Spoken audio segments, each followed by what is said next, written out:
ZTO, c'est chaque semaine un témoignage ou un enseignement, celui d'un témoin, d'un laïc ou d'un religieux, d'une personne qui s'est engagée avec passion à suivre le Christ, la sagesse et l'amour, dans les religions et les sagesses. Bref, c'est chacun d'entre nous, chrétiens ou athées, ou d'une autre religion, qui ignorons si souvent que l'amour absolu et divin existe, qu'il est très proche, qu'il est incarné en la personne du Christ, celui qui est à la fois Dieu et homme, celui qui est au cœur de notre cœur, qui nous connaît mieux que nous-mêmes et qui nous attend tout le temps.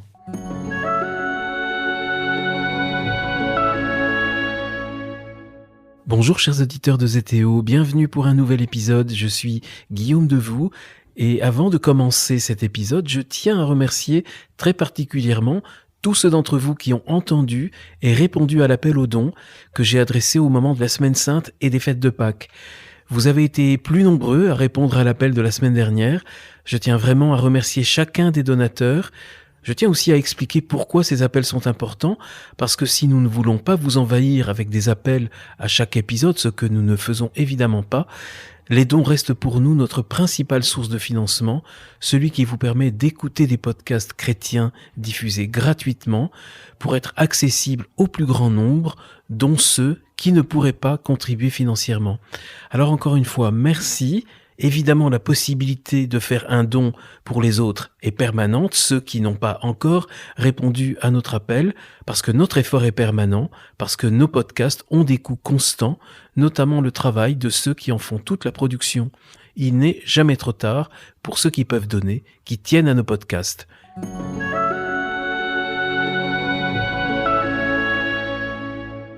Et je vous promets de ne pas avoir prémédité l'épisode d'aujourd'hui avec la date de mise en ligne le 24 avril, soit le jour du second tour des élections présidentielles. Pourquoi ? Parce que mon invité est un prêtre, un religieux qui n'hésite pas à prendre la parole, à avoir des positions inhabituelles, parfois dérangeantes, sur les questions sociales, politiques, très fortement en ligne avec le pape François. Il est grand temps que je le présente. Monseigneur Benoît Tsinetti, bonjour. Bonjour Guillaume. Merci Monseigneur Benoît Tsinetti de me recevoir ici à Lille, dans votre paroisse de Saint-Maurice. La dernière fois, on s'était vu à l'archevêché à Paris. Ce choix de changement de vie, c'est vous qui l'avez voulu. Qu'est-ce qui a changé dans votre vie après quelques mois déjà passés à Lille ? Écoutez, ce qui a changé hors du cadre géographique, évident, qui s'impose tout de suite, c'est la joie de retrouver un ministère de terrain, en étant curé de paroisse, de pouvoir retrouver une forme d'intensité du temps, d'épaisseur du temps, que j'avais un peu perdu depuis ces dernières années, avoir le temps pour les autres, avoir du temps à consacrer à chacun, avoir du temps à consacrer aux dossiers qui sont importants, avoir du temps pour vivre le présent. Et c'est vrai que souvent dans nos vies, on est tellement happé par l'avenir ou tellement à regarder en arrière qu'on oublie de vivre ce qu'on a à vivre.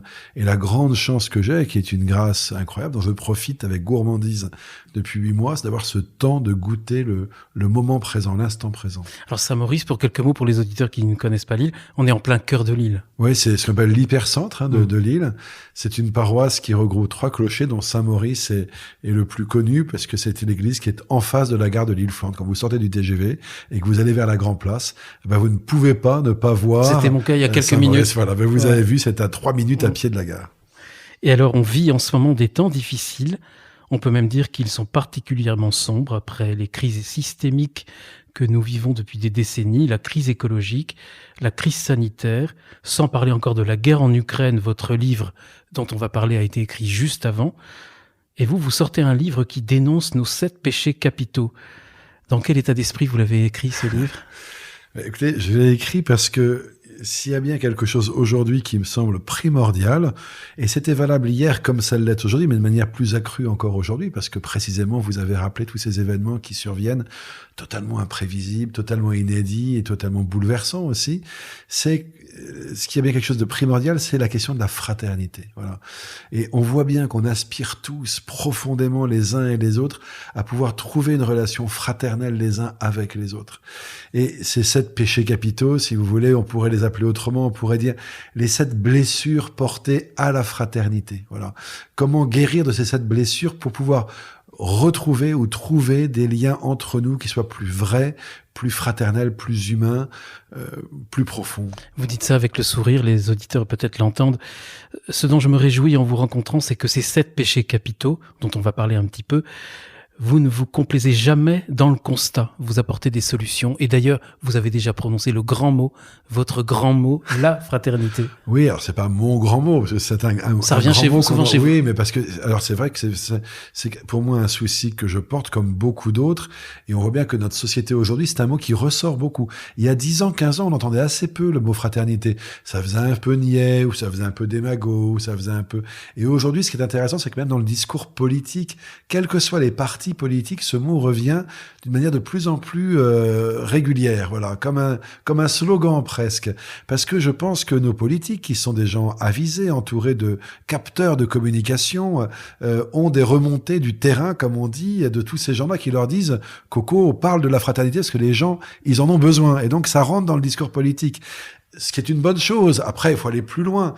Si vous voulez, vous me demandiez ces constats. Qu'est-ce qu'on peut en faire? Le but, c'est pas tellement de faire des constats. Le but, c'est de voir, bien sûr, de dire ce qui ne va pas et de voir comment on pourrait aller mieux. Un médecin qui vous dit juste, vous avez telle maladie, c'est vachement intéressant. Sauf que s'il vous donne pas les moyens de vous soigner, il y a plus qu'à aller pleurer et se désespérer.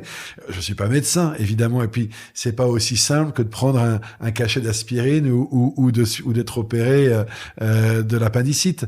Mais ce que je veux dire, c'est que une fois qu'on a déterminé les constats, voilà, qu'on a posé le diagnostic, on est beaucoup plus aptes les uns avec les autres à réfléchir ensemble à la manière de traiter la pathologie. Alors cette pathologie, vous les symptômes, vous les avez décryptés. C'est très intéressant de revoir ces années que nous avons juste derrière nous. Ça part du premier confinement dans votre livre. Oui. Et en fait, de cette sidération qu'il y a des tas de personnes qui sont laissées pour compte. Il y a un exode des bien lotis. Oui, mais c'est-à-dire qu'il y a l'exode des gens, voilà, et puis il y a au milieu ceux qui sont de toute façon laissés pour compte, mais qu'on ne remarque pas parce que dans le tumulte de nos grandes villes, en fait, ils passent un peu inaperçus, et puis ils font partie du paysage urbain, vous savez, on ne le remarque pas, le mendiant, on lui donne de temps en temps une pièce, on le sourit, parfois on l'évite, mais il est là, c'est un personnage habituel de nos quartiers. Le problème, c'est que quand chacun est confiné chez soi, ceux qui n'ont pas de chez soi, ils restent dehors, voilà. Et je pars dans le livre de cet appel que m'avait adressé un curé de l'Est de Paris qui 2 ou 3 jours après le début du confinement, on est en mars 2020, il faut se rappeler la sidération dans laquelle tout le monde était et l'inquiétude même qui habitait beaucoup. Et les grandes villes, Paris, comme New York, comme toutes les grandes villes, totalement vidées. Les gens étaient vraiment chez eux ou étaient partis pour les plus chanceux dans leur maison de campagne. Et ce curé m'appelle et me dit, mais Benoît, qu'est-ce qu'on fait des pauvres? Je dis, mais quoi, des pauvres? Il me dit, oui, nous les gars, ils sont dehors, quoi. Sauf qu'il y a plus d'eau potable, parce que les fontaines d'eau potable ont été fermées, parce qu'on craignait qu'elles soient des sources de contamination. Il y a plus de toilettes publiques, parce que personne n'est là pour les nettoyer et pour les entretenir.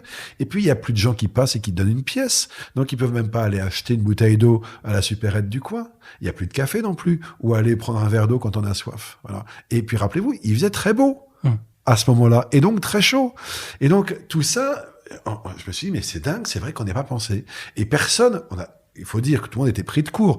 15 jours avant, 8 jours avant, personne ne savait ce qui allait se passer. Donc, on peut pas reprocher aux politiques ou à qui que ce soit. Mais c'est vrai que on était dans une situation d'extrême urgence. Et donc, c'est là, et c'est comme ça que je démarre ce livre, c'est à partir de ce moment-là où on a pu mettre en marche, en mouvement, un certain nombre de mobilisations. Et ça s'est plutôt bien passé. L'archevêché, la mairie, oui. Vous avez réussi à servir 5000 repas pendant un travail formidable semaines, qui a été mené conjointement par le diocèse et par la ville de Paris, avec beaucoup d'autres associations qui se sont jointes à nous. Et les écoles. Des écoles qui ont ouvert leurs cantines, et 2000 bénévoles qui ont répondu à l'appel de l'archevêque de Paris, demandant de l'aide pour distribuer, conditionner les repas. Donc ça a été une opération fantastique, mais il y en a eu plein d'autres. Et c'est ça qui vous permet de dire donc au début du livre, il y a ça dans notre cœur, ce refus de se résigner à ce que l'autre meure devant moi.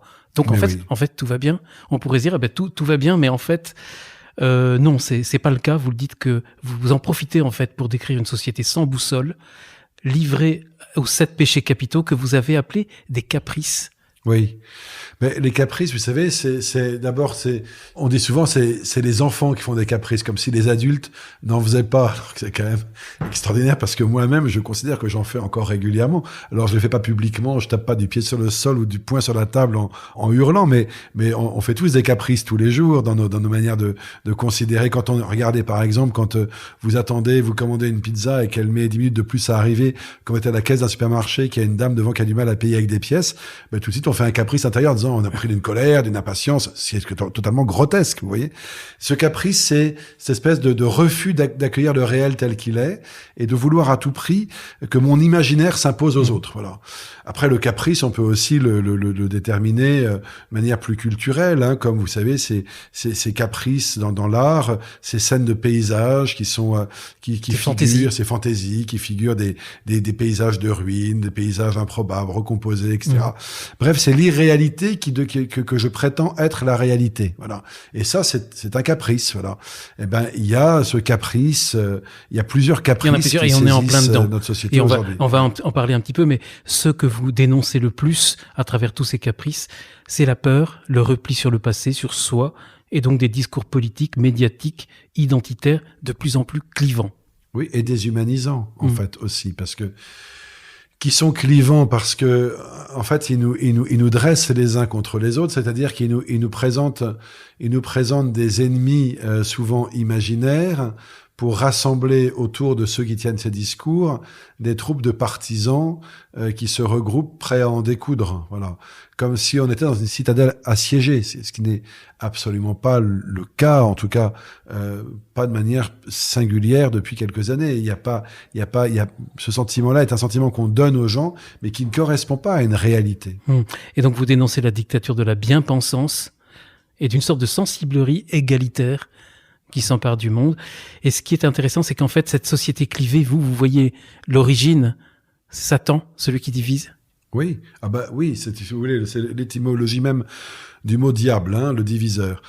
Donc tout ce qui est divisé, c'est ce que dit l'Évangile, hein, toute société divisée, toute ville divisée, tout royaume divisé, voilà, est toujours promis à l'écroulement, voilà.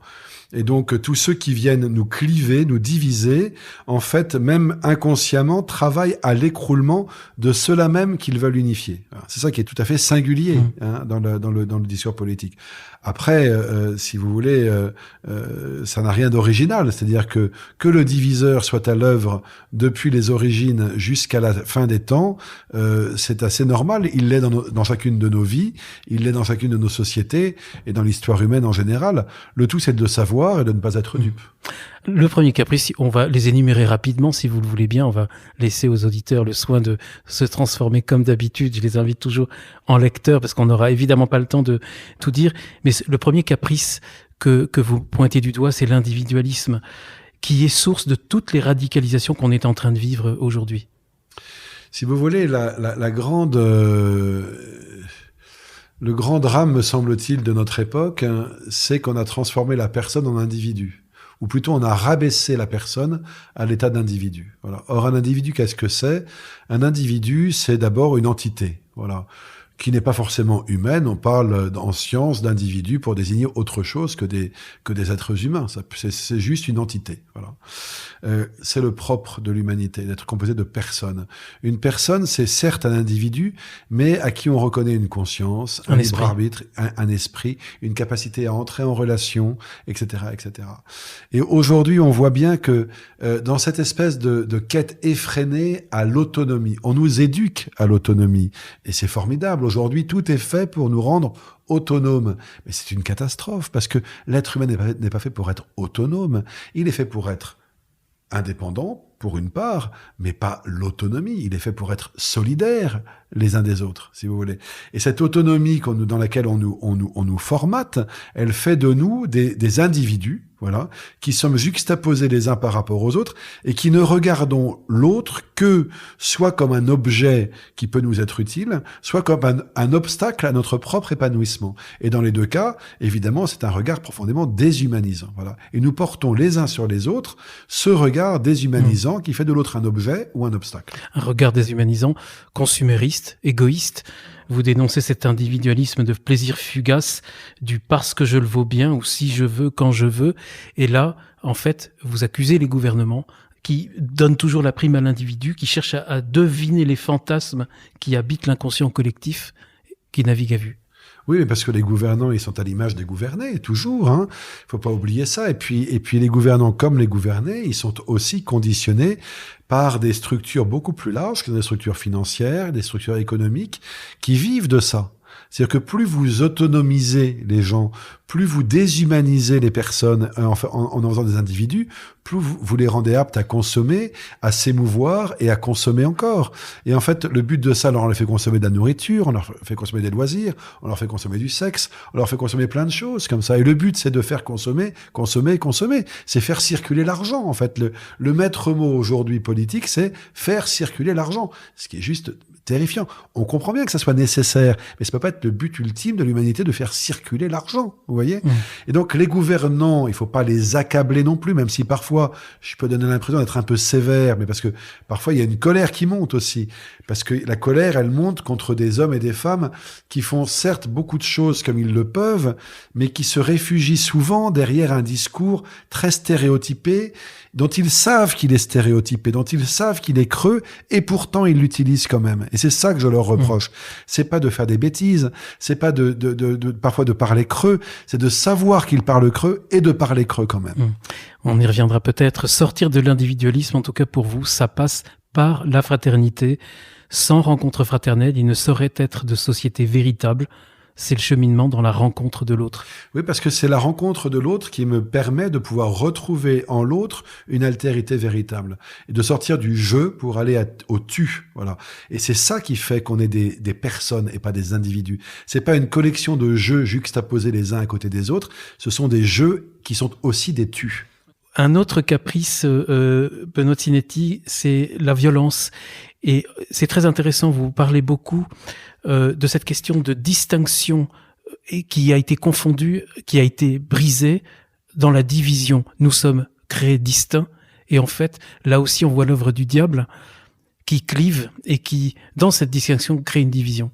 On est encore dans cette question individu-personne, c'est-à-dire que la distinction, elle nous distingue les uns des autres, elle fait que les uns et les autres sont autant de personnes, de personnalités, hein, comme on le dit d'ailleurs dans le langage courant, qui ne sont pas appelées d'abord à s'opposer, mais à se reconnaître comme différentes et à pouvoir communier les unes avec les autres. On ne communie qu'avec quelqu'un qui est différent de soi. On ne communique pas avec soi-même. Ça s'appelle le narcissisme, sinon, vous voyez.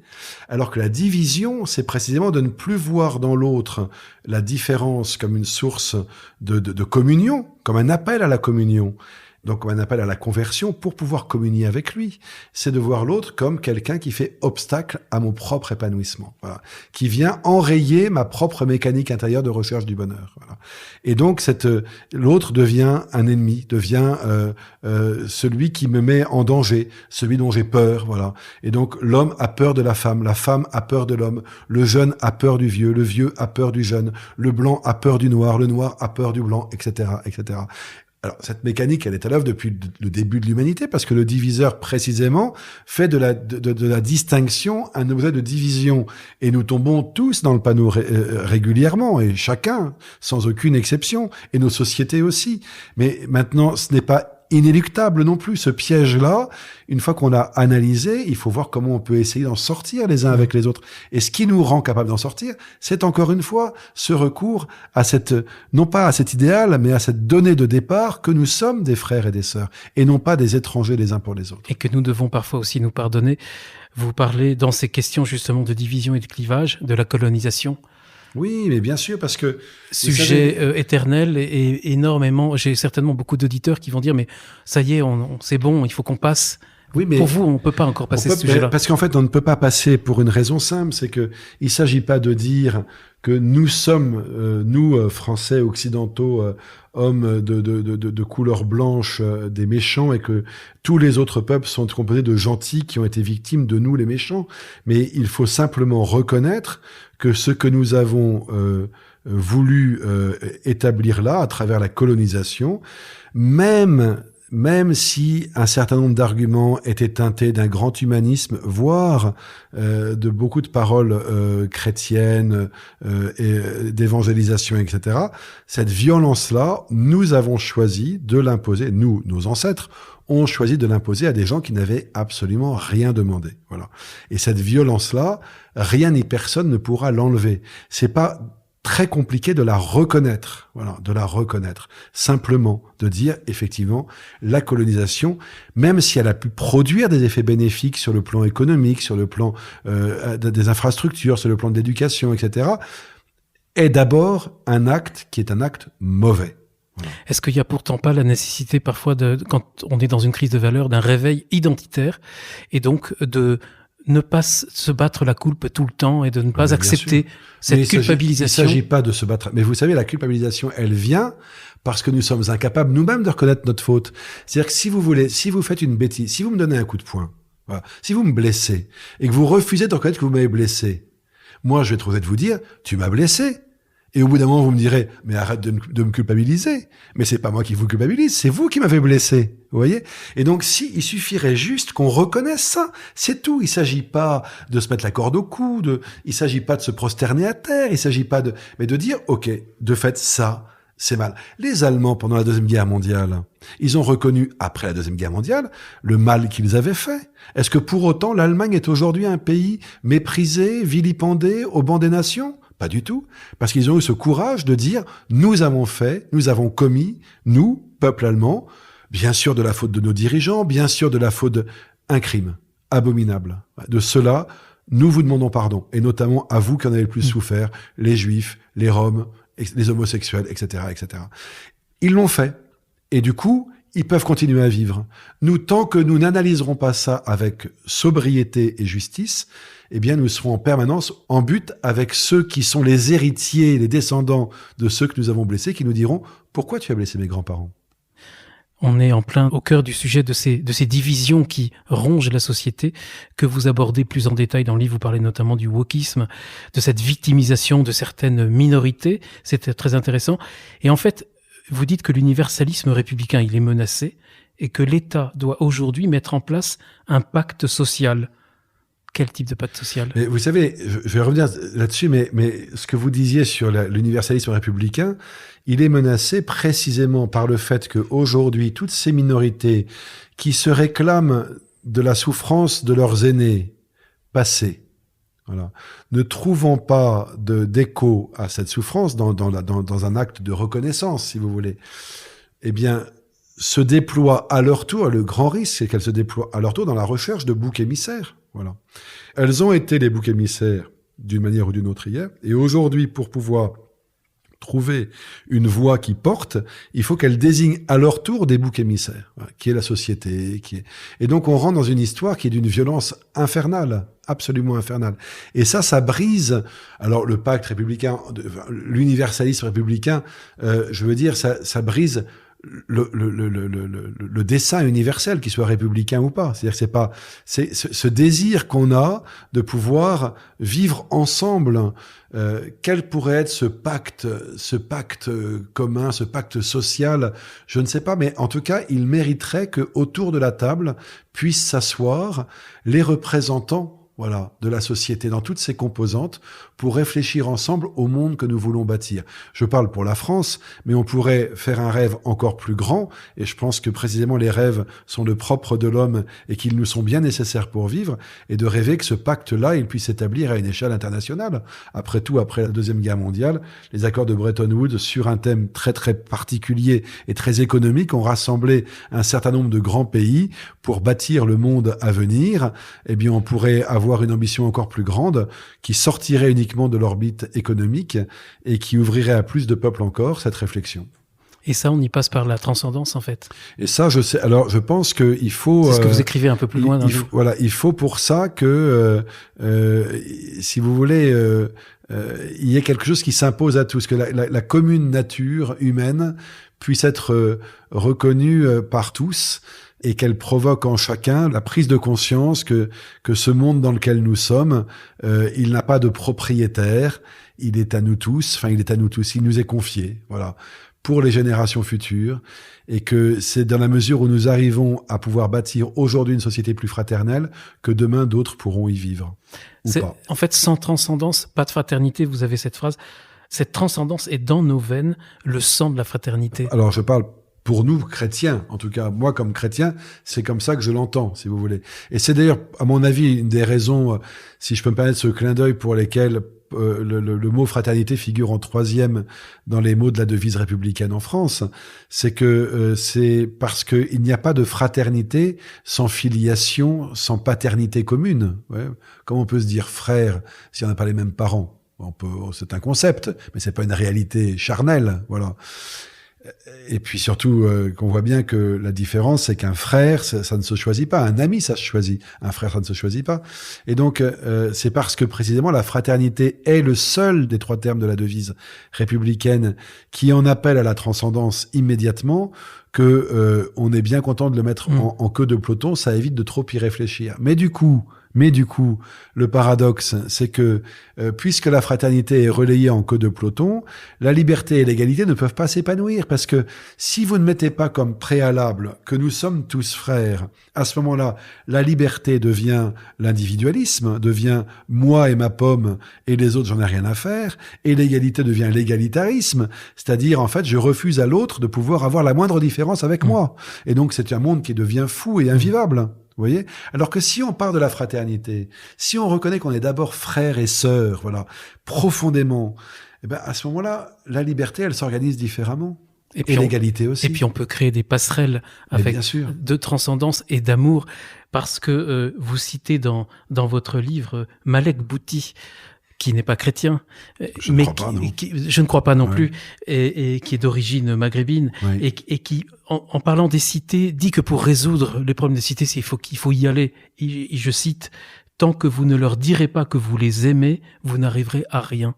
Et vous citez d'ailleurs les initiatives du Rocher dans votre livre. Et j'en profite pour dire que j'avais la joie pour l'autre podcast Bethesda de recevoir Pierre et Isabelle Chazeran, qui sont des grands témoins et des grands acteurs et qui disent exactement la même chose. Oui, parce que moi j'avais été très frappé, j'ai entendu Malek Bouti il y a des années de ça, des émissions de télévision dont je me souviens même pas le nom, mais j'avais été tellement frappé par ça, parce que c'était une émission un peu, je me demande si c'est une émission du style Ardisson, ouais, un peu avec plein de vedettes, de machins sur le plateau, etc. Puis au milieu de tout ça, il était là, il était encore sénateur de l'Essonne, je crois, à l'époque. Malek Bouti, c'est la marche des beurs dans les années 80, c'est SOS Racisme, donc il est très catalogué politiquement. Et il avait dit cette phrase toute simple, il avait dit en fait, vous savez, vous pourrez faire tous les plans banlieues que vous voulez, déverser tout l'argent que vous voulez sur ces lieux-là, tant que les gens qui y vivent n'auront pas le sentiment que vous les aimez, ça servira à rien. Tout ce qu'ils attendent, c'est que vous leur disiez que vous les aimez. Mais enfin, n'importe quel père de famille ou mère de famille, il peut le comprendre. Quand on élève des enfants, si on les élève à coups de billets de 500 balles, ça n'a aucun sens si on leur dit jamais qu'on les aime. C'est exactement ce que disent Pierre et Isabelle de Chazeran dans ce témoignage. Et les gens du Rocher, les équipes du Rocher, font un travail, moi je l'ai vu très modestement à telle ou telle occasion, mais font un travail remarquable. Dans les banlieues difficiles comme les Mureaux. Absolument, absolument. Donc le 3e caprice, Monseigneur de Sinetti, c'est refonder la politique. Donc là, on est en période électorale, on y pense. Là, effectivement, vous êtes sévère, vous dites nos gouvernants nous mentent. Et vous prenez l'exemple du Covid, parce que, bon, effectivement, ils ont peut-être été pris de court pour l'histoire de masques, mais ils ont quand même menti pour cacher la pénurie. Et ensuite, surtout, c'est le mea culpa qui manque. Ben oui, parce que le problème, c'est pas de mentir, c'est de ne pas demander pardon. Oui, parce que, je veux dire, mentir, on ment tous. En fait, si vous voulez, le problème, c'est pas de ne pas faire le mal, c'est de le reconnaître.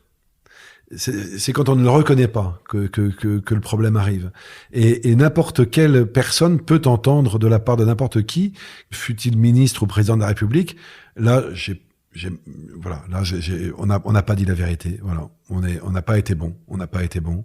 Et voilà. Alors on peut après essayer de justifier, mais en tout cas dire, et on vous en demande pardon. Ça coûte pas grand-chose de demander pardon. C'est très compliqué, mais en fait c'est plutôt, c'est tellement difficile. Voilà. on vous demande pardon.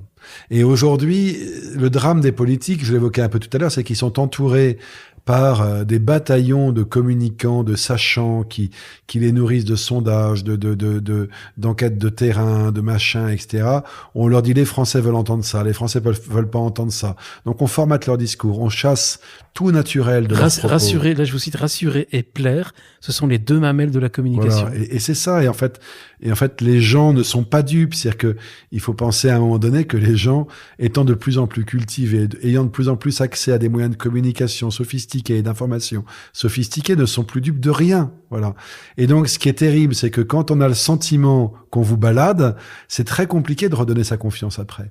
Et aujourd'hui, pourquoi est-ce que le discours public, quels que soient d'ailleurs ceux qui le portent, qu'ils soient les politiques, qu'ils soient les responsables économiques, mais aussi les responsables religieux, hein, la parole qui fait autorité n'a plus aujourd'hui de prise dans une société. C'est un vrai problème, non pas parce qu'il faut qu'il y ait une autorité qui fasse de l'autoritarisme, et parce que quand ceux qui sont responsables ne peuvent plus prendre la parole sans que tout le monde se marre, ou sans que tout le monde hausse les épaules, c'est un vrai risque pour la démocratie et pour la vie en commun. Alors vous citez l'exemple de Churchill. Oui. C'est alors, le contre-exemple. C'est-à-dire que Churchill, évidemment, on dit, c'est un cas très particulier. On est en pleine Deuxième Guerre mondiale. Mais c'est vrai que les paroles churchilliennes, d'ailleurs, on en a fait un adjectif. Hein, c'est quelque chose de à la fois très solennel, très grave, et en même temps qui responsabilise. Et moi, j'aimerais que nos responsables politiques, ils nous responsabilisent, ils nous disent, les gars, on va en baver parce que là, on rentre dans le dur. On va en baver, mais on va y arriver parce qu'on est ensemble. C'est juste ça, en fait. Et non pas, vous inquiétez pas, on va trouver des solutions, faites confiance à papa, il va vous faire des chèques et ça ira mieux demain, si vous voulez. Il y a un moment donné où il faut dire aux gens, oui, on va dans le dur, voilà. Eh ben, on n'a pas le choix. C'est la tempête. On n'a pas le choix. On est sur le même bateau. On va la passer. Ça va être dur. On va sans doute souffrir. Sans doute certains vont souffrir plus que d'autres, mais on va essayer, en étant les plus solidaires et les plus fraternels les uns avec les autres, à passer cette épreuve ensemble. C'est un peu un vœu pieux parce qu'en fait ils en sont incapables et on le sait bien. Parce que moi je pense que depuis que j'ai une conscience politique, depuis les années 70, pour le choc pétrolier et tout, on nous parle de crise tout le temps. Oui, on nous parle de crise. Donc en fait, on nous dit tout le temps quand même qu'on est dans le dur. Oui, sauf qu'on nous parle de crise tout le temps, en nous expliquant tout le temps qu'on on va s'occuper de tout et que nous, au pire, ce qu'on a à faire, c'est à baisser notre chauffage de 1 degré et à fermer la lumière la nuit. On va pas faire couler l'eau quand on se lave les dents. Bon, mais en fait, le défi est bien plus immense que ça. Vous parliez tout à l'heure de... Mais c'est pas à leur portée, c'est ce que je voulais dire. En tout cas, il faut le souhaiter que ça puisse l'être demain à ceux qui leur succéderont, si ça n'est pas à la portée de ceux qui sont là aujourd'hui. C'est indispensable, parce que sinon il n'y a plus de gouvernement possible.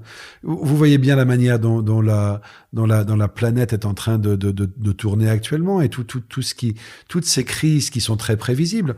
On peut pas prévoir la guerre en Ukraine, on peut prévoir les vagues migratoires, on peut prévoir le réchauffement climatique. Aujourd'hui, on sait les échéances, on sait les dates, quasiment au mois près ou à l'année près de ce qui va se passer dans les 50 ans qui viennent. On le sait. Ça, en fait, vous dites que c'est le plus grand mensonge, celui-là. Mais c'est un mensonge un mensonge que nous cultivons nous-mêmes, électeurs, parce que quelque part, on n'a pas envie de l'entendre. Vous savez, c'est comme le gars qui sait qu'il a découvert, il consulte pas son compte en banque, ou qui sait qu'il a un cancer et qui veut pas avoir les résultats de ses analyses. On se cache la vérité parce qu'elle nous dérange et parce qu'on aimerait tellement profiter encore un peu, monsieur le bourreau, hein.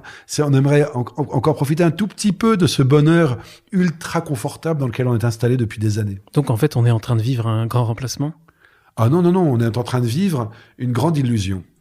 Une grande illusion, c'est-à-dire on vit la grande illusion d'une société qui pense se survivre par elle-même. Alors que c'est le grand remplacement qui nous guette, c'est ça que... En s'isolant. C'est pas le grand remplacement, ce qui nous guette, c'est la grande mutation. C'est-à-dire, c'est pas un remplacement par d'autres, c'est que il me semble que nos sociétés sont en train de muter à tous égards. Regardez en France, par exemple, on voit bien que la vie politique entre dans une mutation profonde de rapport de force et même d'attente par rapport à des modes de gouvernance. Dans l'Église, il y a une mutation formidable qui s'amorce aussi. Voilà, et tout ça mute. Bon. On ne sait pas où ça va aller parce qu'on peut pas savoir ce qui se passera au terme de cette mutation, mais on sent qu'on est entré dans un mouvement de mutation profonde. Donc on rentre dans une grande mutation dont la moindre des choses serait qu'on puisse se l'avouer les uns aux autres et voir comment aborder ensemble ce que nous ne connaissons pas, mais que nous savons être inéluctable. L'importance de la parole, Benoît Tinetti, c'est important pour vous. Vous avez un passage dans le livre. La folie du temps, c'est de la considérer comme un moyen, la parole, et pas comme une fin. Oui, alors c'est aussi parce que comme chrétien, je suis forcément, comme tous les chrétiens, très attaché à la place de la parole, avec un P majuscule, puisque la parole, c'est par la parole que Dieu ne cesse de créer, voilà. Et en fait, ce don de la parole qui nous est fait à nous, hommes, c'est un don qui n'est pas fait simplement pour que nous en usions d'une manière verbeuse et artificielle, mais c'est pour que notre parole, elle puisse être une source de vie, voilà. Et comment est-ce que nos paroles que nous échangeons les uns avec les autres, sont source de vie les uns pour les autres, et pas uniquement source d'inutile. Alors, on continue d'égrener ces caprices. Le 4e, c'est l'absence de dialogue et qu'il faut justement parler de la parole, réapprendre à dialoguer. Et vous pourfendez les anathèmes.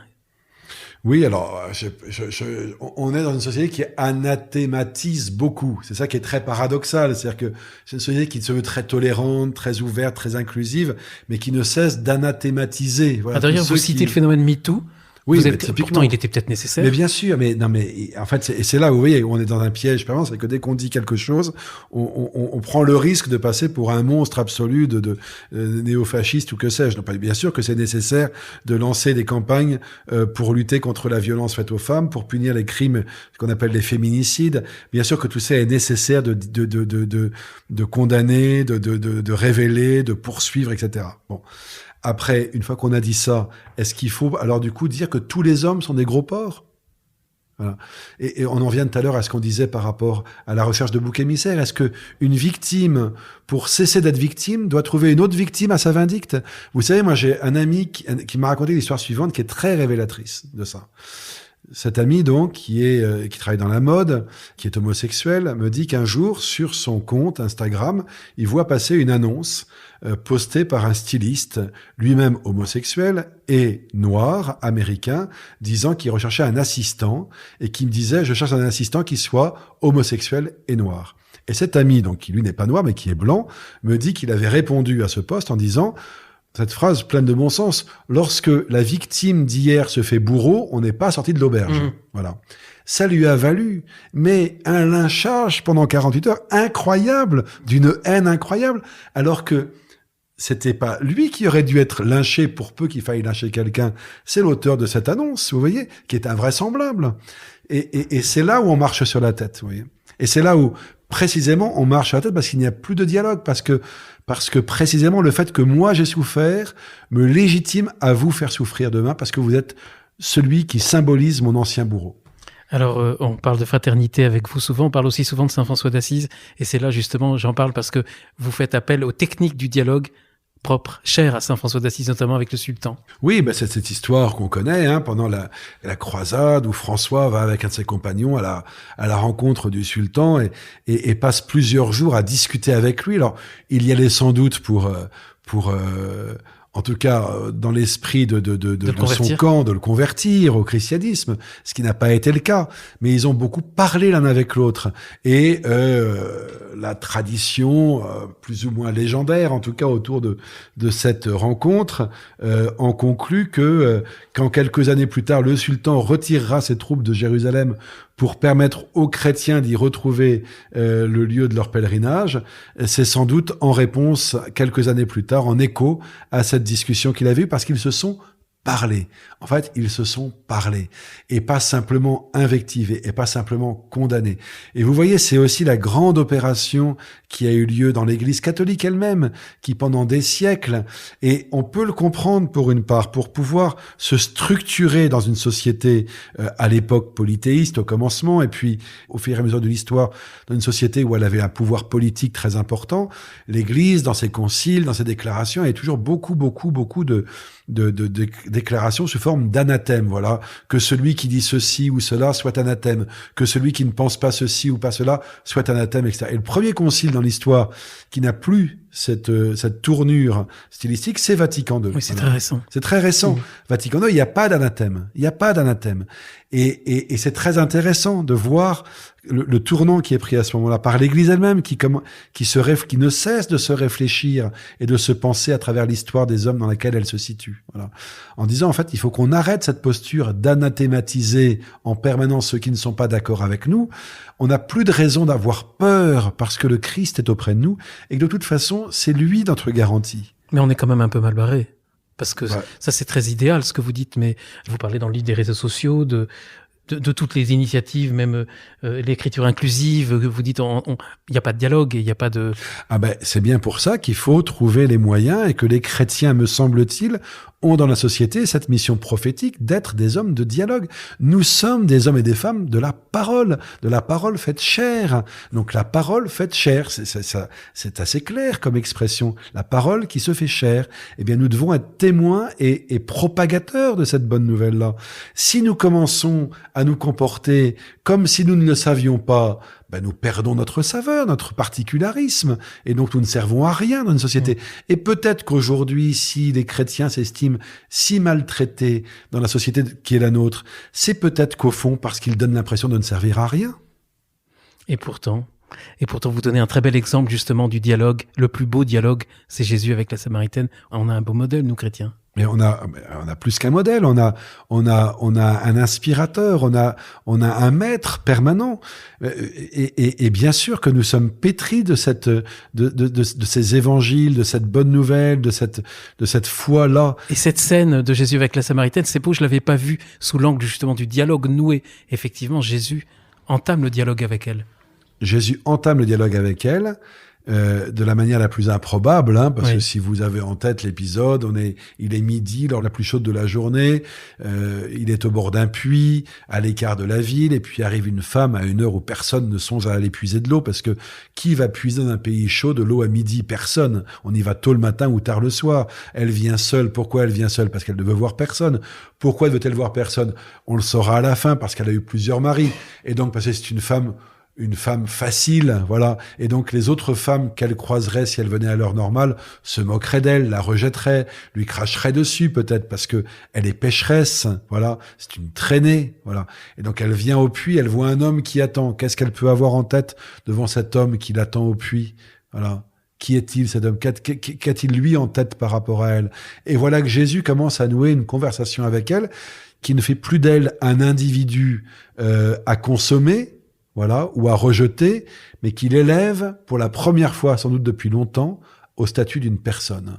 Et c'est par cette opération-là que sa conversion est rendue possible, parce qu'elle prend conscience qu'aux yeux de Dieu, quoi qu'elle soit, quoi qu'elle ait pu faire, elle demeure à tout jamais une personne. Alors, 5e grand péché que vous dénoncez dans votre livre, c'est la laïcité. Pas peut-être la laïcité en tant que telle, mais la laïcité telle qu'elle est aujourd'hui. Telle qu'elle a évolué. Telle qu'elle a évolué. Vous savez, c'est l'expression de Régis Debray qui dit la laïcité était un cadre, elle est devenue le tableau. Voilà. Régis Debray a l'art de la formule. Et c'est très vrai. À l'origine, la laïcité, qu'est-ce que c'est? Voilà. Pour faire bref, si vous voulez, on dit, voilà, les individus ont le droit de pouvoir porter en eux une foi ou une absence de foi. Voilà, ils peuvent partager sur leurs opinions et sur leur manière de vivre et sur leur foi dans un cadre plus large que leur vie privée, sur l'agora, voilà, sur la place publique. La laïcité est le système qui organise et qui permet cela. Et il y a eu un dévoiement. Et aujourd'hui, alors le dévoiement, il a plusieurs causes. On pourrait dire que la nature ayant horreur du vide, devant l'écroulement de la pratique religieuse dans un pays comme le nôtre, et devant aujourd'hui le fait qu'une majorité de gens, ou presque, et chez les jeunes, une écrasante majorité de gens se reconnaissent comme sans religion, ce qui est inédit dans l'histoire de l'humanité, ça n'est jamais arrivé jusqu'à aujourd'hui, eh bien, précisément, l'absence de religion, elle est du coup remplacée par quelque chose d'autre. Et ce quelque chose d'autre, c'est que ce qui devient absent commence à devenir inquiétant, puisque finalement, ceux qui ne manifestent leur désir d'être religieux sont souvent des gens qui ont une manière de le faire un peu extrémiste ou un peu trop militante, et du coup, par prudence, par peur, on essaye d'imposer la laïcité non plus comme le cadre dans lequel s'organise la vie des gens, mais comme la vie des gens. Voilà. Votre vie doit être laïque. C'est une absurdité absolue. Une vie n'est pas laïque.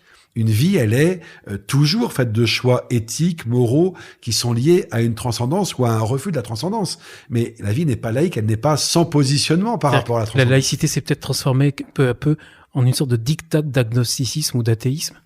Elle s'est transformée en une forme de religion d'État, mais qui ne sait pas très bien lui-même, l'État, comment gérer cette forme de religion, parce que quelle liturgie lui donner, quel doxa lui proposer, quel credo formuler.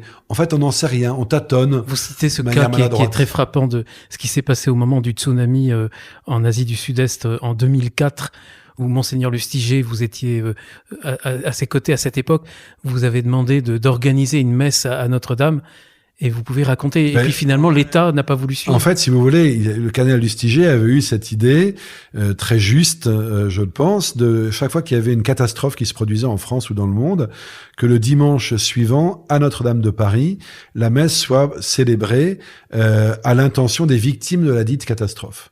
Et étaient invités à cette messe, évidemment, les représentants des États concernés par la catastrophe ou de l'État français quand c'était quelque chose qui touchait la population française. Tout ça était en place et était assez systématique. D'ailleurs, 1 mois ou 2 mois avant ce tsunami, un accident d'avion dramatique avait endeuillé beaucoup de familles. Il y avait eu une messe à Notre-Dame et étaient venus les représentants de l'État, les représentants des communes concernées, etc. Sans que personne ne trouve à y redire. Le tsunami arrive. Le cardinal Lustiger me dit il faut contacter l'Élysée pour pouvoir les informer que la messe du dimanche qui suivra la fin des vacances de Noël, on était le jour de Noël ou le lendemain de Noël, aura lieu à l'intention des victimes de ce drame. J'appelle l'Élysée et là on me dit un peu gêné, on vous rappellera, c'est compliqué, etc. Et je découvre assez vite qu'en fait, ils me disent, en fait, on se dit que comme c'est pas que des catholiques qui sont morts, mais enfin c'est jamais que des catholiques qui meurent de toute façon, on préfère que ce soit pas une messe, mais quelque chose qui soit plus interreligieux. On pourrait faire ça par vie des droits de l'homme au Trocadéro. Bon, moi, je dis, écoutez, de toute façon, j'en parle avec le cardinal qui me dit, mais de toute façon, nous, la messe, elle aura lieu. Elle aura lieu. Les chrétiens, ils prient toujours pour les défunts, et donc, c'est normal qu'on prie pour les défunts. Et donc, j'en rends compte à l'Élysée. Mes interlocuteurs me disent, nous, on n'aura pas de représentant de l'État à cette célébration, parce que nous, on se concentre sur quelque chose de l'interreligieux au Trocadéro. Résultat des courses, à Notre-Dame de Paris, vous aviez tous les ambassadeurs des pays concernés, Thaïlande, Inde, Indonésie, etc. Aucun n'était catholique. Ils étaient tous musulmans, hindous, bouddhistes, voilà. Enfin, à mon avis, c'était ça, si vous voulez. Ils étaient tous là. Pas un représentant de la République. Mais tous les ambassadeurs étaient là, et ils étaient bouleversés et émus aux larmes que l'Église catholique à Paris ait eu cette intention pour les victimes de leur pays, sans avoir imaginé une seconde qu'on cherchait à récupérer d'une manière grossière et monstrueuse leur mort. C'était pas du tout l'intention. Ce dévoiement de la laïcité, Benoît Tinetti, il y a quelque chose d'intéressant que vous développez dans votre livre, c'est l'affaire du voile. Vous dites qu'elle a semé la discorde, qu'elle a en fait rompu le pacte de laïcité qu'il y avait dans le pays. Oui, ça m'a étonné justement de le lire. Le voile, il a apporté en fait une espèce de terreur. C'est-à-dire que, vous savez, c'est d'un seul coup, on sent qu'il y a quelque chose qui s'est installé, et puis d'un seul coup, on voit le premier bouton. Voilà. On se dit, je suis malade, voilà. Et c'était un peu ça. On sentait bien qu'il y a quelque chose qui s'était installé dans le pays, qu'il y avait une religion qui avait pris une certaine ampleur dans le pays, mais bon. Là, on est à la fin des années 80. C'est ça, fin des années 80. Et puis d'un seul coup, on voit deux gamines qui viennent à l'école voilées, et ça devient une affaire d'État. On rappelle deux petites filles, voilà, sur X millions, voilà, 2 petites filles. Ça devient une affaire d'État. Voilà. Tout le monde s'affole, les politiques prennent la parole, tous sans exception, ça débat, ça s'invective, ça machin, etc., pour 2 petites filles. Bon. Et à partir de là, on prend des directives, le Conseil d'État casse des trucs, puis du coup on répond des lois, et puis c'est de nouveau cassé, puis on cherche, on tâtonne, il faut chacun surenchérit, il faut faire plus fort, plus violent, plus punitif, etc., pour en arriver à quoi? À créer un climat qui fait que il faut surtout empêcher les religions de se montrer parce qu'on ne veut pas que l'islam se voie. Vous parlez d'une laïcité de combat. Oui, mais en fait cette laïcité de combat, elle se pense comme une laïcité qui veut combattre la visibilité d'une religion et qui, parce que la loi est ainsi faite, et c'est tant mieux, parce que ça s'appelle la démocratie, ne peut pas faire une loi sur une religion particulière, et qui, du coup, repousse toutes les religions. Voilà. Et en vous disant, vous savez, c'est ce fameux, il y a plein de choses comme ça, c'est le fait qu'on impose, par exemple, un diplôme de laïcité à tous ceux qui veulent être aumôniers dans les hôpitaux, dans les prisons, c'est très gentil, tout ça. Mais c'est grotesque, si vous voulez, parce que on impose un diplôme qui a une valeur quand même assez légère, qui a un humus assez faible quand même. On l'impose à tous, voilà. Et ceux qui l'imposent nous disent à nous catholiques, avec un clin d'œil, non mais c'est pas pour vous qu'on le fait, c'est pour eux. Bah oui, mais le problème, c'est que c'est pour tout le monde. Et que de toute façon, ça n'a... Vous voyez, donc cette espèce de terreur que le religieux puisse se manifester. C'est exactement ce que vous dites. On est entré dans le temps des décisions peureuses. C'est ça, des décisions peureuses. Et c'est comme cette université où vous aviez, dans les années, quand j'étais responsable des aumôneries étudiantes en Île-de-France, où j'apprends que le président de l'université veut supprimer l'aumônerie catholique, alors qu'il est lui-même catholique, et qui s'en justifie en me disant, vous comprenez, le problème c'est que les étudiants musulmans demandent à avoir une aumônerie, et ça va être trop la pagaille. Mais non, en fait, non. C'est pas, et pourquoi Pourquoi est-ce que le fait... Alors bien sûr, faut pas être naïf. Bien sûr qu'il y a des risques d'islamisme. Bien sûr qu'il y a des risques d'endoctrinement. Mais enfin, tout musulman qui prie n'est pas un terroriste en puissance. Le lit de la peur, c'est l'atonie spirituelle, en fait. Oui, on arrête tout. On arrête tout. Si vous voulez, on ferme les écoutilles et puis on arrête tout. C'est-à-dire, on arrête de réfléchir. On interdit tout. L'atonie spirituelle, même des pouvoirs publics. C'est-à-dire qu'on devrait tous avoir des valeurs spirituelles, même les hommes politiques. Mais beaucoup en ont. À titre personnel. C'est la fameuse sphère privée qui est l'élément de langage le plus mortifère qu'on ait inventé depuis longtemps, en renvoyant en permanence le religieux à « c'est votre vie privée ». Non, c'est pas ma vie privée, parce que la religion, elle est évidemment quelque chose de personnel et d'intérieur, mais elle est aussi destinée à s'exprimer dans la vie de tous les jours. Moi, si je n'étais pas chrétien, je pense que je vivrais différemment de la manière dont je vis comme chrétien. C'est donc que le fait d'être chrétien a un impact sur ma vie. Voilà. Et en plus, ce qui est extraordinaire, c'est que les mêmes qui vous disent ça se félicitent de voir que quand il y a une catastrophe, par exemple, comme l'accueil des réfugiés ukrainiens aujourd'hui dans notre pays, les premiers qui accueillent et qui ouvrent leurs portes, ce sont les familles chrétiennes. Voilà. Alors, c'est là où on est en pleine aberration de langage, si vous voulez.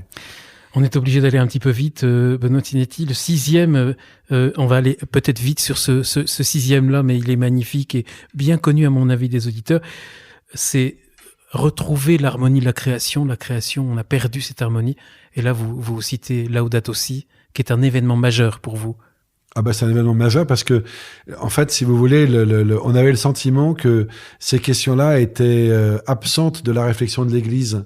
C'est-à-dire que l'humanité entière commençait à s'interroger sur la question de la planète, de sa disparition possible, etc.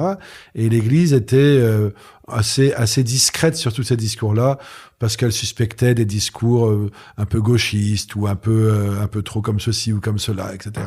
Et là, avec son texte, le pape s'impose dans le débat et rappelle que finalement la Bible elle-même, dès l'origine, la Bible elle-même donne une vision de ce qu'est la création et de la place de l'homme dans la création, non pas comme un maître dominateur, mais comme celui qui est au service de cette création pour la faire fructifier. Et là, à nouveau, l'exemple de François d'Assise, vous l'employez. Évidemment, et puis ce cri de la création qui rejoint les cris des pauvres que François rappelle dans son texte Laudato Si, François le pape, est aussi évidemment en lien avec tout ce que François d'Assise a lui-même pu vivre et exprimer. Lui, le pauvre des pauvres, qui parlait aux animaux et qui chantait sa joie d'être une créature dans la création. 7e caprice, 7e péché. Alors celui-là, je l'ai particulièrement apprécié. C'est au sujet des catholiques. Vous appréciez les péchés, vous? Non, c'est-à-dire que oui, peut-être, je suis un pauvre homme, mais catholique, vraiment, j'ai beaucoup apprécié parce qu'en fait, vous mettez en avant la catholicité et je dois vous avouer que moi, j'étais très mal à l'aise, je suis assez souvent mal à l'aise avec ce mot qui me paraissait prétentieux, avec sa volonté universaliste d'affirmer que nous avons la vérité et que les autres ne l'ont pas. Vous, c'est pas du tout comme ça que vous le voyez, la catholicité, c'est qu'on est au service de tous. Oui, la catholicité, c'est vraiment, si vous voulez, il faut reprendre Jean 13, on vient de passer la semaine sainte et donc le jeudi saint avec le lavement des pieds, voilà. Avez-vous compris, et dit Jésus à ses disciples, ce que je viens de faire, voilà. Si vous m'appelez Maître et Seigneur et vous avez bien raison, voilà. Eh bien, si vous voulez vivre l'appel que je vous lance, eh bien, faites ainsi. C'est-à-dire, si vous voulez être le maître, soyez le serviteur de tous, voilà. Le chrétien, en fait, ne trouve la vérité de sa vocation que dans le service. Et vous dites que l'Église catholique, c'est la maison de tous les hommes. C'est la maison de tous les hommes, et le catholicisme, l'Église catholique doit être servante de l'humanité, parce qu'elle vient y servir la présence du ressuscité. Et alors ici, le péché, c'était notamment l'entre-soi. Ah ben, le péché aujourd'hui qui guette les catholiques, surtout à une époque où ils sont moins nombreux qu'hier, c'est de former des petits clubs où on se tient chaud, où on se réconforte, d'où on ne sort surtout pas parce que dehors on pourrait s'enrhumer ou rencontrer des gens de mauvaise vie, et de penser qu'on est un club de justes. Voilà. Alors, c'est mortifère. J'aimerais que vous citiez cet exemple du pèlerinage de Chartres avec des étudiants que vous avez vécu. Oui, ben c'est pas pour, si vous voulez, c'est pas pour vilipender, parce que je pense que on a tous cette capacité à réagir comme ça, et parfois on réagit aussi comme ça. Il y a quelques années, donc en 2005, je me retrouve responsable des aumôneries étudiantes d'Île-de-France, et je reçois à mon bureau, une des premières personnes que je reçois, c'est une femme qui vient me voir et qui me dit, voilà, moi je m'occupe de tas de jeunes que vous ne verrez jamais dans vos aumôneries. Voilà. Ils sont vos futurs plombiers, vos futurs boulangers, ils sont des jeunes que je récupère qui sont en grande difficulté, qui font des formations professionnelles, techniques, technologiques, etc. Mais eux, et vous savez, elle me dit-elle, eux, ils sont aussi en recherche de Dieu. Voilà. Sauf que pour leur parler, ils n'ont que des frères musulmans et des pasteurs évangéliques. Qu'est-ce que vous foutez? Elle m'a dit. Alors, ça m'avait beaucoup interpellé. Je rencontre quelques-uns de ces jeunes et j'étais très frappé de voir que eux me disent, nous, ce qu'on voudrait de vous, c'est que vous nous fassiez rencontrer d'autres jeunes, sous-entendu comme ceux que vous fréquentez dans les aumôneries, etc. Et il y avait à l'époque, il y avait déjà à l'époque, encore aujourd'hui, mais il y avait ce pèlerinage de Chartres des étudiants de Paris qui, tous les ans, au rameau s'élançait et qui rassemblait 1500, 2000 jeunes. Et donc, je propose à ces jeunes-là de se joindre comme étudiants à ce groupe. C'est très compliqué parce que c'est pas du tout les mêmes mondes, c'est pas du tout les mêmes univers, c'est pas du tout les... Alors ils arrivent avec leurs accompagnateurs, et puis je leur dis, pour la grande veillée du samedi soir, proposez quelque chose. Et donc ils mettent en scène un petit spectacle de 5 minutes, très modeste. Un rap qu'ils adaptent avec une chanson dont les paroles, en gros, c'était nos grands-parents sont morts pour la France, nos parents sont venus travailler en France, et nous aimerions bien être vos frères. C'était juste ça. On était en 2007, c'était quelques jours avant les élections présidentielles de 2007. Voilà. Tiens, on se retrouve toujours aux élections. Et en sortant de cette veillée, je me fais alpaguer par quelques étudiants de Sciences Po très remontés qui me disent, mais comment, mon père, vous avez pu mettre de la politique dans un pèlerinage à quelques jours d'une élection, mais c'est une honte, vous vous rendez pas compte, etc., etc. Je leur dis, mais en quoi est-ce que c'est une honte? Voilà. Et en fait, je pense qu'il y avait derrière cette espèce de sentiment d'être dérangé par l'irruption dans leur univers catholique d'une réalité qu'ils ne comprenaient pas, qui les effrayait et qui les déstabilisait. Comment on fait alors justement pour être l'Église, pour être la maison de tous les hommes, et en même temps pour véhiculer le magistère, les dogmes, cette vérité que nous avons? Comment l'Église peut faire? C'est même une question que vous posez dans votre livre. Jusqu'à quel point elle peut accepter de se transformer, l'Église? Je pense qu'elle doit toujours accepter d'être transformée en vérifiant que cette transformation lui vient de l'Esprit Saint. Voilà, et pas des modes, mais que l'Esprit Saint, il passe à travers les êtres mortels que nous sommes. Voilà. Et c'est là où il y a un travail de discernement qui s'accomplit en permanence. Voilà. Comment est-ce que l'Esprit Saint, à travers le peuple chrétien, dit des choses à l'Église? Et comment est-ce que l'Esprit Saint, à travers le monde même, et c'est la grande audace de Vatican II, c'est d'avoir pensé et écrit que l'Esprit Saint pouvait parler à travers des hommes qui parfois ne sont pas chrétiens. Voilà. Comment est-ce que l'Esprit Saint, là aussi, vient nous interpeller et nous remettre en cause et nous forcer à nous convertir. Il y a peut-être ici 2 principes pour nous y aider que vous citez dans le livre. L'un, c'est une citation, c'est une phrase de Monseigneur Lustiger, « Ne perdez pas le peuple ». Oui, alors c'est une phrase qu'il avait prononcée en rencontrant une délégation de jeunes prêtres du diocèse de Venise qui étaient amenés par leur archevêque. Il nous manque un peu, Monseigneur Lustiger. Vous savez, c'est le problème des défunts, c'est qu'ils nous manquent toujours. Enfin, pour les meilleurs d'entre eux. Mais ces prêtres avaient dit au cardinal Lustiger, lui avait dit, Monseigneur, quel conseil vous nous donneriez? Et Lustiger leur avait répondu avec une certaine émotion. Il leur avait dit, ne perdez pas le peuple. En France, nous avons perdu le peuple il y a longtemps déjà. Et ne perdez pas le peuple. C'est pas un slogan politique, vous voyez, en fait, d'autres le diraient différemment. Ne désespérez pas Billancourt, on disait autrefois. Voilà, faut pas désespérer Billancourt. Faut pas dégoûter les gens. Faut pas écœurer les gens. Faut pas les perdre au sens où ils pensent qu'ils ont plus de place chez nous.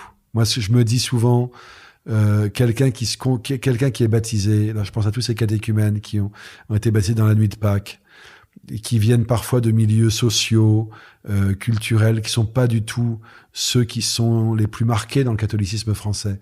Quelle place on leur fait dans nos communautés, hein? Et si autant de néophytes, de jeunes baptisés, au bout d'un an, quittent la pratique religieuse, est-ce que c'est pas parce que finalement ils n'ont pas trouvé dans nos communautés de place, parce qu'on est tellement préoccupés par nous-mêmes qu'on oublie que notre vocation, c'est de s'occuper des autres? Alors justement, le deuxième principe que je voulais citer, il est très lié à ce qu'on vient de dire, œuvrer pour la brebis perdue. Oui, alors ça c'est le grand truc du pape François. Vous savez, au début de son pontificat, il avait fait tout un discours sur la brebis en disant, dans l'évangile, on nous parle de la brebis perdue pour laquelle le bon pasteur quitte ses 99 pour aller la chercher. Et le problème, c'est qu'aujourd'hui, c'est la seule brebis qui reste, elle est seule. Et puis les 99, elles sont parties. Et donc, on est tellement content d'en avoir encore une, qu'on la bichonne, qu'on la cajole, qu'on s'occupe d'elle à plein temps, etc. Mais les 99 autres, qu'est-ce qu'on fait? Moi, c'est ce que je disais beaucoup aux prêtres à Paris quand j'étais vicaire général. Et c'est ce que je pense profondément, c'est que je leur disais, vous savez, il y a 50 ans, nos aînés, ils donnaient tout leur temps à leur communauté paroissiale. Et à l'époque, il y avait 30% des Français qui pratiquaient. Aujourd'hui, on donne tout notre temps à la communauté paroissiale. Et aujourd'hui, il y a 6% de Français qui pratiquent. Demain, nos suivants, ils donneront tout leur temps à leur communauté paroissiale. Il n'y aura plus que 1%. Est-ce que c'est ça, la vérité de la mission? Oui, vous me dites, en fait, si on se contente de ça, on ne travaille que pour moins de 10% de nos contemporains. Oui, on travaille que pour des gens qui sont déjà convaincus et croyants. Bien sûr qu'on leur doit l'accompagnement, on leur doit de se nourrir, on leur doit de pouvoir être soutenus dans ce chemin de foi. Mais on les tromperait si on ne les invitait pas en permanence à se sentir missionnaires. Donc c'est une attitude d'ouverture, d'accueil. C'est pas du tout une attitude, une posture virile que vous dénoncez. Vous dénoncez les postures viriles au parfum frauduleux d'évangile, des nostalgiques d'une religion forte et puissance. L'Église, elle doit être avant tout au service du petit, du fragile, du pauvre. Ouais, moi je pense, pour être un peu provoquant, s'il n'y a pas un certain nombre de chrétiens ou de gens qui rôdent autour de la sphère chrétienne, qui regrettent pas qu'en fait l'Église catholique, ça soit pas l'islam. Voilà. Quelque part, ils rêveraient que ce soit une religion virile, de la force, de la puissance, voilà. Comme il caricature un peu l'islam, comme l'islam se caricature parfois lui-même, si vous voulez. Alors que Jésus a dit, rentre ton épée. Voilà. On n'est pas une religion de mecs, quoi. On est une religion d'hommes et de femmes, voilà, qui cherchons à accueillir la miséricorde de Dieu dans nos vies et à en témoigner pour les autres. Monseigneur Bonatinetti, je tiens à vous remercier de tout cœur d'avoir participé à cette rencontre, mais au moment où on se quitte, je n'oublie pas que cet épisode, il va être diffusé à partir du 24 avril. Il y a des auditeurs qui vont aller voter. Quel conseil vous auriez à leur donner? Quel conseil? Vous savez, moi, je me fie aux critères du discernement classique de l'Église catholique. Quand on hésite entre différentes options, choisir celle qui vous place durablement dans un sentiment de paix intérieure. Bonatinetti, merci infiniment. Merci. À bientôt, chers auditeurs, pour un prochain épisode.